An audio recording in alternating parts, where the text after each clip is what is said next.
Welcome back to the One Decision Away podcast. I'm your host, Elijah Mang. Today we're going to talk about how to get unstuck and why you might feel stuck. And today we got some interesting lighting going on, so bear with me here. Throw my glasses on. Um, so, first and foremost, I want to say the one thing that I do want to point out right away is that you might feel stuck because you feel like you should be somewhere else, or you should be doing something else with your life. You should be, more on track. And the thing about that is really you shouldn't be anywhere other than when you are. And, a big part of that is just resisting what is. It's like it's easy to go on social media and see these glamorized lifestyles of other people living how you might want to live, but you don't feel like you're living that way.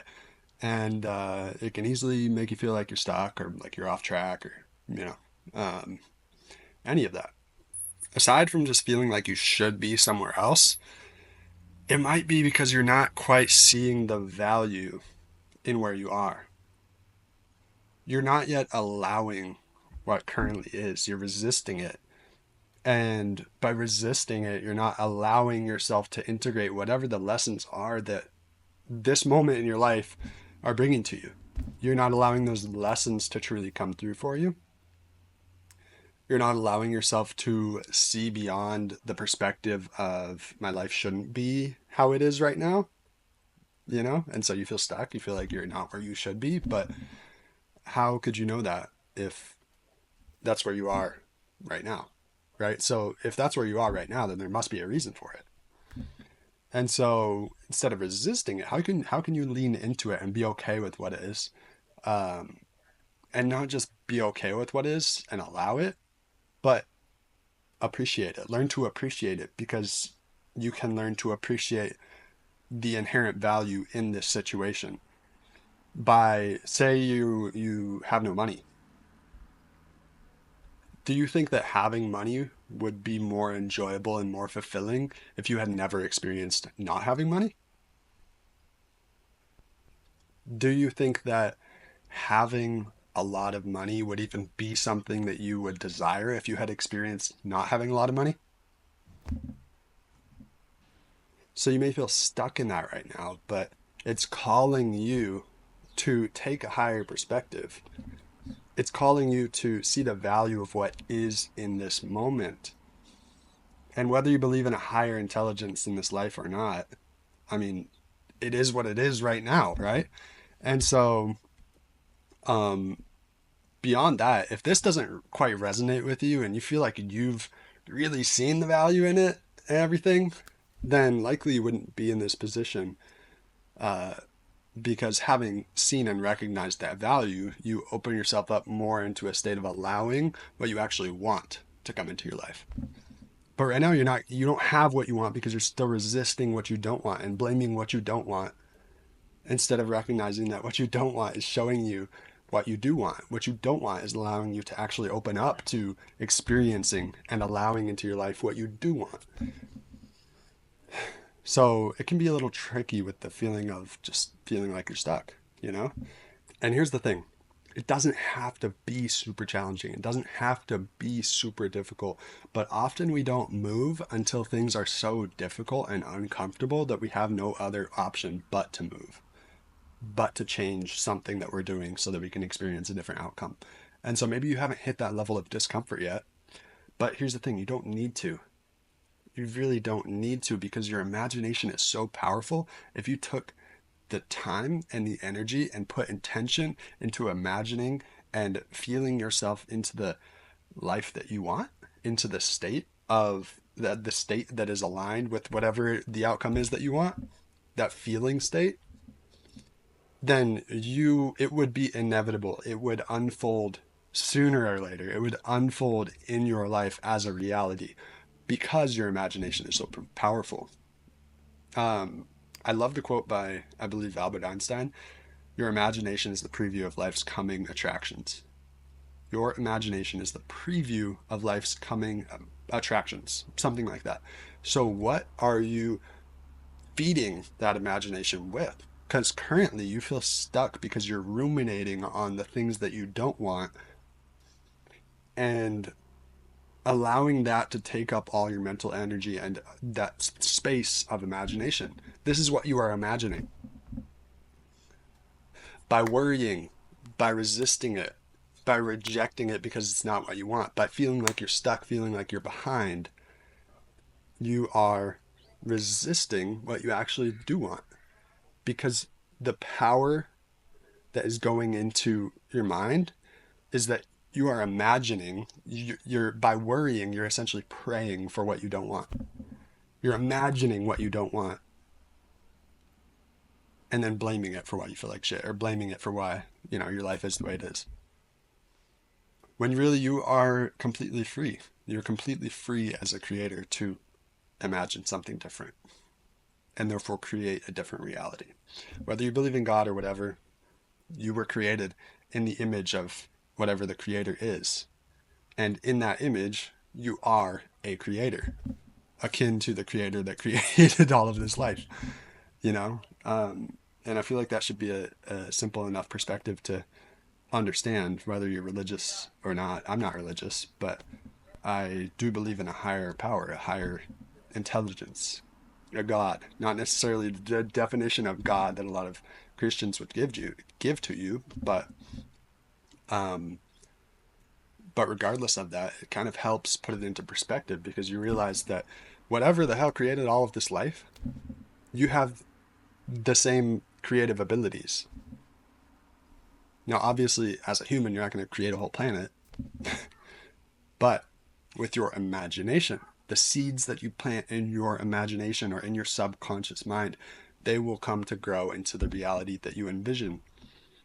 And so feeling stuck, giving your energy to this problem of, using the prior example, being broke, giving your energy to that problem, you are acknowledging that that problem is real. You are imagining that problem into reality and perpetuating the cycle of it showing up in your life. You don't have to do that anymore. And maybe this isn't about money. Maybe it's about relationships. Maybe you just find so much conflict in your relationships. You find it hard to open up. You find it hard to experience the quality of relationships that you want. Maybe that's the relationship with yourself. Maybe it's just this internal struggle, this internal war that you're facing on a day-to-day basis. Maybe it's anxiety, depression, guilt, shame, whatever it might be. It doesn't have to continue to be that way. And sometimes the best thing that you can do to get past that is get some help. But you have all the faculties that you need within yourself to get through it and move beyond it, to get unstuck, to envision the self that you want and bring it into reality. Oftentimes we get depressed because we get down in the dumps and feel hopeless. But if you were able to bring your imagination into a different perspective, you might be able to go beyond that hopelessness. You might be able to see something more. You might be able to see something more meaningful. However, that's the thing, is life just is. We give it meaning. We give the meaning that life has for us to life. That doesn't mean that it's the meaning of life. That means it's the meaning that we're giving to it. So what if we just completely stepped out of that, let go of that, the projecting the meaning onto life instead of allowing life to be as it is and show us what our meaning is. It's a little tangent, but another thing is you might be stuck because you love being stuck. You might be stuck because you love being stuck. Beyond the fact that it's just familiar, and so you're continually repeating the same cycles because your nervous system is programmed to do so, and it's just what's familiar, so you're going to keep repeating it. Beyond that, I guess not just beyond that, within that is the part of you that loves being stuck. You love being in that place because it is familiar, because it's become so routine to you. the feeling state of it. Maybe it's a projection of blame. A projection of blame. You know, you're blaming circumstances or other people around you for why you're unhappy.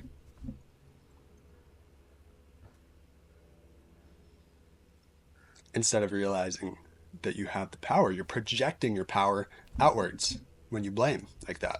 Instead of owning it. Instead of owning it. We love to create enemies and project blame onto those enemies as if there is some source of evil that's against us, that's just spiting against, like just trying to get to us, to take from us, to mess things up for us. There's no source of evil. It's just the absence of love.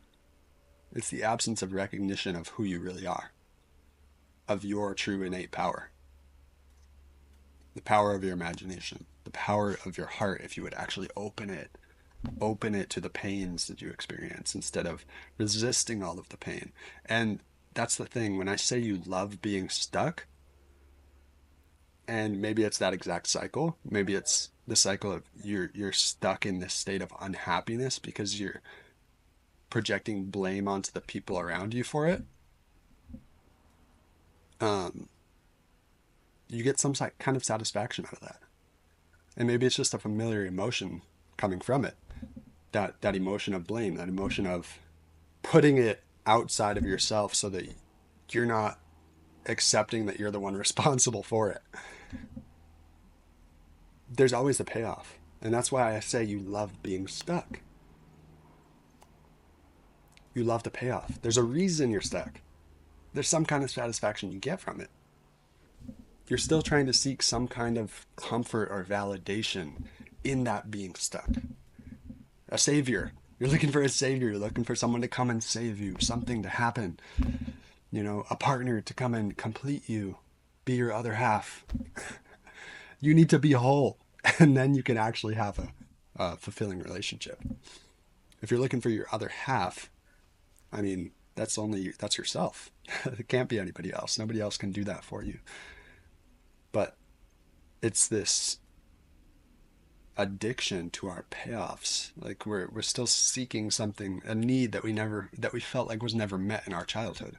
We're still seeking love. We're still seeking acceptance, validation, whatever it might be. You love being stuck. If you accept that, then maybe you can go beyond it. If you acknowledge that, maybe you can go beyond it. You love being stuck. So what if you addressed these things? And the thing with that is that there might be some kind of trapped emotion in that whole cycle there that is contributing to you continually going back to this emotion and repeating these patterns that cause you to experience more and more of this emotion. It's a cycle. And until you release that trapped emotion, then it's going to continue to be very prevalent in your life because it's literally creating a filter through which you view the world and everything around you. And so I would say, you know, take whatever feels relevant to you from this episode. But also, on top of that, if this feels relevant to you, then maybe it is, maybe you need to take action and do something about that trapped emotion so that you can purify the lens that you're seeing the world through, so that you're no longer seeing it through this projection of your own pain onto the world around you. You're seeing it with clarity. You're seeing it with responsibility for what you're seeing, because you know your perception is your reality. You have complete power over your perception, over the perception that you choose. You're only one decision away. If you choose happiness, then you know, in alignment with that decision is also the choice of choosing perspectives that will help you to be happy, not perspectives that kill your happiness. of dissatisfaction, of lack of contentment, of lack of fulfillment, of sadness, of anger, of blame, right? But these are all things that you need to purify within you. And this is a process. I don't say all of this with like to create an expectation that you can just boom and it's done and you're unstuck forever. Like it's a process of purifying yourself, this vehicle that you're in, this body, this the energy field that you are, purifying the pain of your heart. That's all trapped in there, you know? That that the pain that caused you to close off your heart to experiencing more pain. But when you do that, you're also closing yourself off to experiencing your greatest, deepest levels of love that come from having an open heart, opening yourself up to all experience. And that goes back to seeing the value in all experience. If you can appreciate the tough things, you realize that they actually do have value, then you can become to be integrated with your whole self, integrated um, with your pain, recognizing that good and bad experiences, like there's nothing bad about being broke. There's nothing bad about being unhappy. There's nothing bad about being in a toxic relationship. There's nothing unless you stay in it, you know, but even that, it's not bad. It's just, these are just value judgments, good and bad. But if you just look at everything, just it is, just it's not good or bad, it just is, then you can find value and appreciate it. So, whatever you take from this, I hope it serves you. I hope it helps you. And, that's my goal here. So, like, subscribe, please. It helps very much. And I am just wanting to build more of a community here. So, I appreciate you if you tag along and tune into my other episodes, future episodes, and past episodes. And I'm sweating. It's hot out here. So I'm going to get going. But drop a comment down below. Let me know your thoughts and questions, whatever it may be. I always love discussion on these topics. So feel free to open it up. And I appreciate you. You're only one decision away. All of this. You're only one decision away from being unstuck. So if you feel like there's anything that was missing from this, that it just didn't quite satisfy you in that feeling of stuckness, please let me know, because that's very helpful feedback and information as well. Just a random thought that came up. But anyway, I will see you in the next one. Appreciate you being here. Peace.